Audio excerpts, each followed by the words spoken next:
गांव वाली वर्सेस शहरी बहू की पार्टी ड्रेस। हे भगवान, ये गर्मी क्या कह रही है, कितनी ज्यादा तेज गर्मी हो गई है एकदम से ही। गुड मॉर्निंग माँ जी। गुड मॉर्निंग माँ जी, मैंने शौर्य और राघव जी दोनों के लिए टिफिन बना दिए हैं। अब आप कहो तो सभी का नाश्ता भी बना दूं क्या? हाँ बना दे, पूछती क्यों है। और हाँ सुन, गर्मी ज्यादा हो रही है तो आज चाय की जगह जूस बना देना। मेरे लिए बिना शुगर के जूस बनाना। वो क्या है ना कि मैं नो शुगर डाइट पर हूँ। अरे बहू, क्या होती है ये डाइट वाइट? बिल्कुल भी डाइटिंग वगैरह मत करना। तू तो पहले ही कितनी सुंदर है, ऊपर से गर्मी इतनी हो रही है कि बस पूछो नहीं। कोई डाइट वाइट मत करना, नहीं तो तबीयत भी खराब हो सकती है। नहीं माँ जी, नो शुगर डाइट से तबीयत खराब नहीं होगी और दुरुस्त रहेगी। चल तो तेरी मर्जी। सुन लिया ना तूने शालिनी, जाकर सभी के लिए नाश्ता बना दे। और हाँ, पराठों पर जरा लिमिट में घी लगाना। अपने गांव की तरह घी में डूबे हुए पराठे हम सबके आगे ना रख देना। गंगा की बात सुनकर शालिनी सभी के लिए नाश्ता बनाने को चली गई। माँ जी को मेरी फिक्र जरा सी भी क्यों नहीं है? बस इसलिए क्योंकि मैं गांव से आई हूँ। गांव से होना क्या कोई गुनाह है? शालिनी ऐसे ही खुद से ही बातें कर अपने दिल को हल्का करने लगी। शालिनी गंगा की बड़ी बहू थी, जिसको उसका बेटा गांव से शादी करके लाया था। शालिनी की एक देवरानी भी थी, जो कि शहर से ही आई हुई थी, और इसी वजह से गंगा शालिनी को कम और पूजा को ज्यादा महत्व देती थी। शालिनी भाभी, मेरा नाश्ता आप मेरे कमरे में ही ले आना। वो क्या है ना, मुझे कुछ काम है तो मैं नीचे सबके साथ नाश्ता नहीं कर पाऊंगी। ठीक है। पूजा के बोलने पर शालिनी नाश्ता बनाकर पूजा के कमरे में लेकर जाने लगी। पहले उसने नीचे सबको नाश्ता दिया और फिर वो पूजा के कमरे में पहुंची, जहां पूजा अपनी डिजाइनर ड्रेसेस को निकालकर उन्हें चेक कर रही थी। आ गई आप, यहीं रख दीजिए। भगवान, कितना बड़ा कमरा है, साथ ही एसी भी लगा हुआ है। क्या बात है, मेरा कमरा तो इससे आधा ही है और साथ ही ना कोई एसी है ना ही कूलर। ओ हेलो, कहाँ खो गई? नाश्ता दो और जाओ। हाँ हाँ हाँ, ये लो। शालिनी पूजा का कमरा जब भी देखती थी तो वो ऐसे ही हैरान हो जाती थी, क्योंकि उसके हिस्से में घर का बस एक छोटा सा कमरा ही था। ऐसे ही सिलसिला जारी था। पूजा अपने बड़े कमरे में ऐश से रहती थी, वहीं दूसरी तरफ शालिनी अपने छोटे से कमरे में गुजारा करती थी। शालिनी को सिलाई करने का शौक था। वो अपने खाली वक्त में सिलाई किया करती थी और आज भी वो कुछ सिल ही रही थी।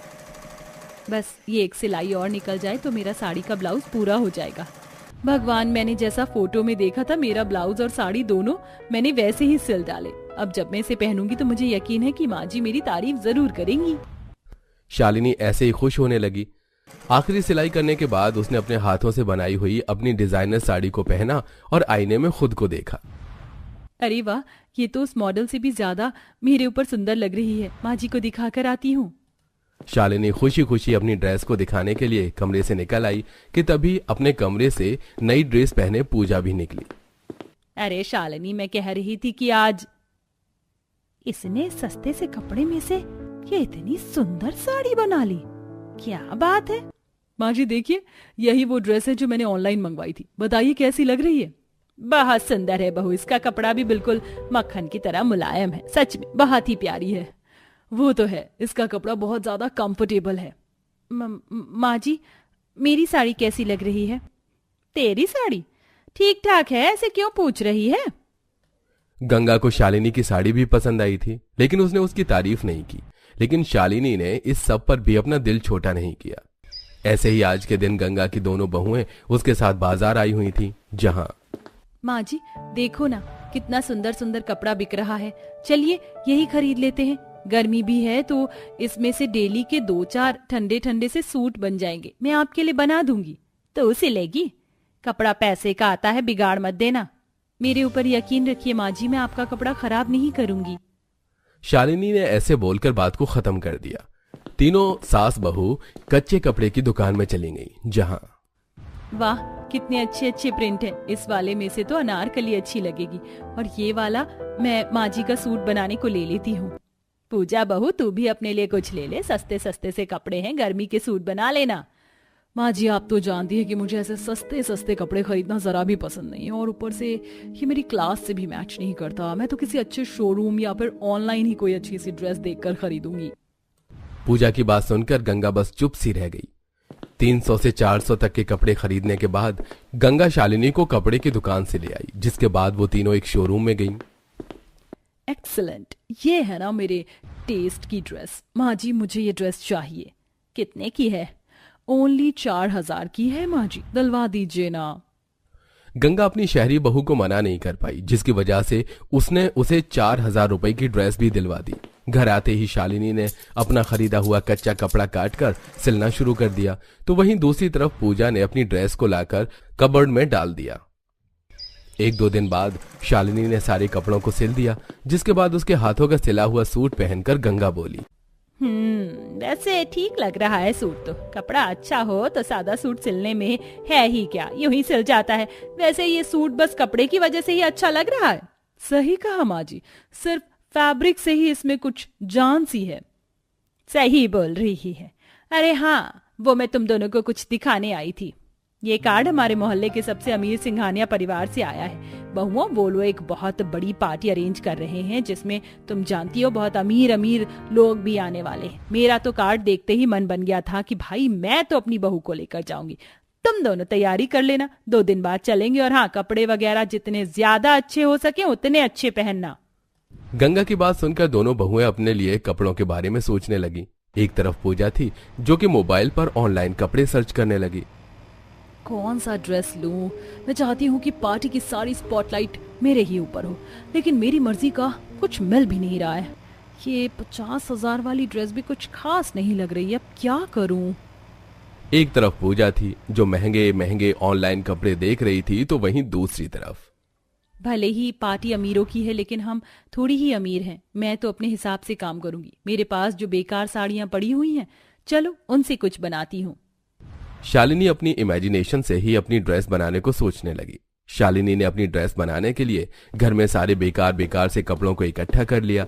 उसने अपनी सभी साड़ियां भी निकाल ली और अब इनमें से मैं एक फूला हुआ गाउन बनाऊंगी, जिस पर मैं अपने बगीचे के फूलों से सजावट करूंगी। लेकिन सारा सामान घर में नहीं है, मुझे थोड़ी सी नेट और थोड़े से मोती चाहिए। शालिनी ने हिसाब लगाकर कम से कम खर्चे में अपनी ड्रेस को बनाना चाहा। उसने बाहर से बस थोड़ी सी नेट और थोड़ी मोती वगैरह खरीद लिए, जिसके बाद साड़ियों वगैरह को मिलाकर वो अपने घर में ही अपना गाउन सिलने लगी। बहुओं, पार्टी कल ही है, तुमने अपने पहनने को ड्रेसेस पसंद कर तो ली है ना? यस माँ जी, मुझे एक 70,000 की ड्रेस पसंद आई है, जो मैंने राघव जी से पूछकर बुक कर दी है। वो बॉडीकॉन ड्रेस है जो मेरे ऊपर बहुत सुंदर लगेगी। अच्छा, और तू बता, तूने क्या सोचा है पार्टी में पहनने को? माँ जी, मैं तो घर में ही ड्रेस बना रही हूँ। वो बहुत ही बड़े और ऊंचे लोगों की पार्टी है। ड्रेस ऐसी बनाना जो मेरी नजरें शर्म से ना झुके, समझ आया?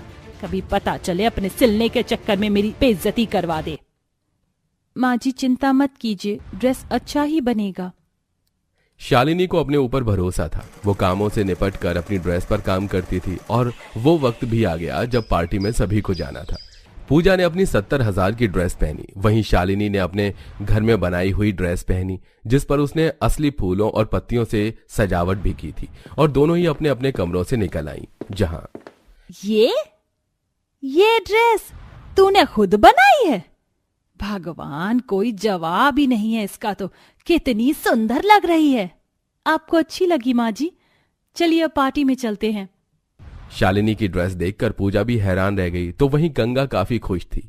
ऐसे ही पार्टी के जाते ही सभी की नजरें बस शालिनी की ड्रेस पर ही जम गई। अरे वाह, कितनी अच्छी ड्रेस है। कौन है ये ड्रेस तो लाखों रुपए की आई होगी। सभी लोग गांव के शालिनी की ड्रेस देखकर उसके दीवाने हो गए थे। बस फिर क्या था, आज के दिन अपनी कला से शालिनी ने लोगों के साथ अपनी सास का भी दिल जीत लिया। अब शालिनी के पास ऑर्डर पर कपड़े बनने को आते थे और गंगा भी शालिनी को पूरा सपोर्ट देती थी।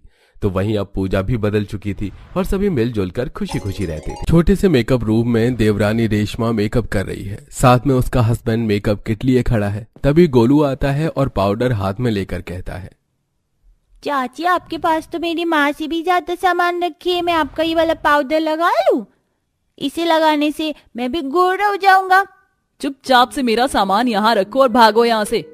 और तुम देख क्या रहे हो? ये छोटा सा रूम, इसे तुम मेकअप रूम बोलते हो? यहाँ तो मेरा सामान रखने की भी जगह नहीं है। मैंने अपना सारा सामान उस कार्टन में रखा है। ऊपर से ये बदमाश आकर मेरे सामानों को हाथ लगाता रहता है। आखिर कब बनवाओगी मेरे लिए बड़ा मेकअप रूम जैसे मेरे मायके में था? अरे थोड़ा शोर मचाना कम करो, अगर घर वालों ने सुन लिया तो क्या सोचेंगे? भाभी भी तो पिछले 10 सालों में इसी अपने छोटे से मेकअप रूम में एडजस्टमेंट कर रही है ना। उस गरीब की किस्मत अच्छी है कि ससुराल में उसे ये छोटा ही सही पर मेकअप रूम तो मिला, वरना मायके में तो उसके पास वो भी नहीं था और ये अब मुझे दे दिया। पर मैं गरीब नहीं हूँ, आई बात समझ में? और तू अभी तक भागा नहीं यहाँ से?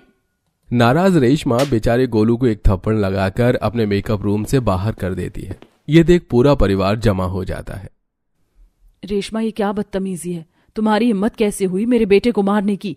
आपके बेटे ने मेरी नाक में दम कर दिया है। एक तो मेरा इतना छोटा सा मेकअप रूम है, उसमें मेरा दम घुटता है और ये आकर मुझे और परेशान करता है। अब मैं उस छोटे से मेकअप रूम में और तैयार नहीं हो सकती, मुझे वो गेस्ट रूम चाहिए।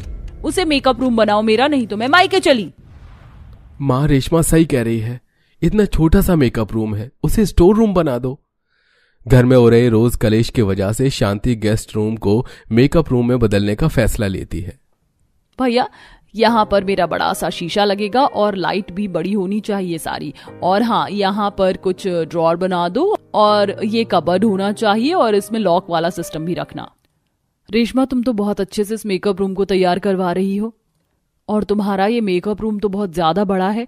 यहाँ तो हम दोनों का सामान आ जाएगा। एक बार ये मेकअप रूम बन जाने दो, फिर हम दोनों देवरानी जेठानी से आराम से यूज करेंगे। क्या कहा आपने? दोनों देवरानी जेठानी? आपने अपनी शक्ल देखी? आप जैसे गरीब कभी भला इतने बड़े मेकअप रूम में नहीं रह सकते। मेकअप रूम तैयार होने से पहले ही कविता रेशमा को अपने मेकअप रूम में आने से मना कर देती है और ये बात रेशमा को बहुत बुरी लगती है, जिसके बाद वो उसी अपने छोटे से मेकअप रूम में जाती है जो रेशमा को दिया गया था। रेशमा को तो मेकअप की ABCD भी नहीं आती और उसके लिए इतना बड़ा मेकअप रूम। और यहाँ मैं 10 सालों से माँ जी से सिर्फ अपने मेकअप रूम में कुछ ड्रॉर बनवाने के लिए कह रही हूँ, पर माँ जी ने मेरी एक नहीं सुनी और ये देवरानी के आते ही इसे दे दिया। और जब उसके लिए बड़ा मेकअप रूम बन रहा है तो मुझे ये दोबारा दे दिया, पर ये बहुत छोटा है।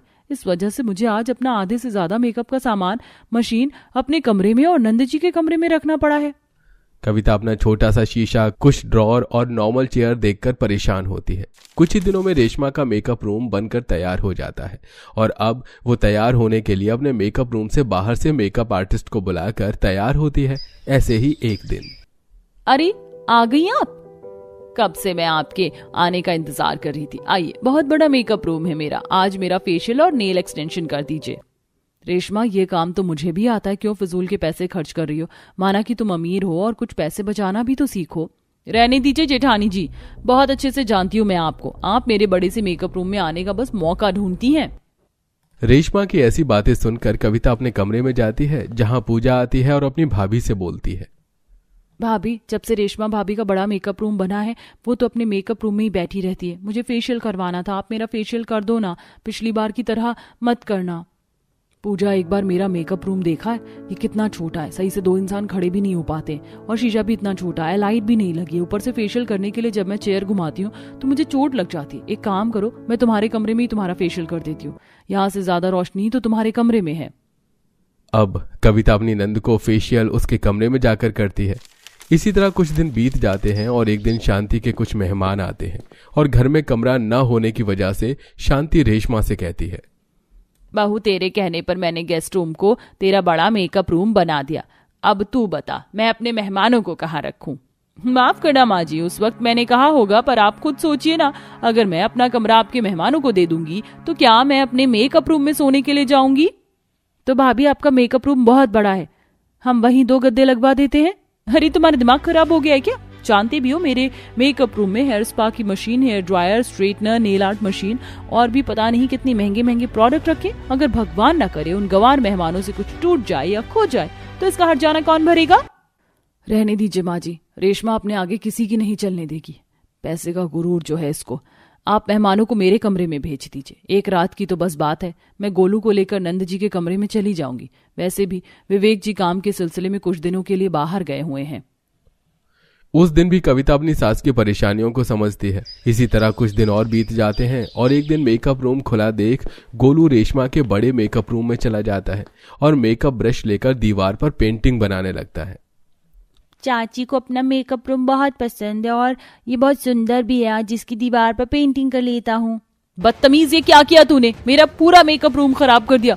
बहुत बदमाश हो गया है तू। रुक, अभी तेरे हाथ पैर तोड़ती हूँ मैं। इतना बोलकर रेशमा गोलू को मारने लगती है।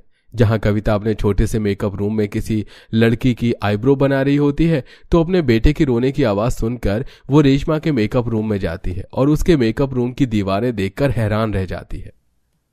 देख रही हैं दीदी, आपकी तरह आपका बच्चा भी गंवार है एक नंबर का। क्या हाल किया इसने मेरे इतने बड़े मेकअप रूम का।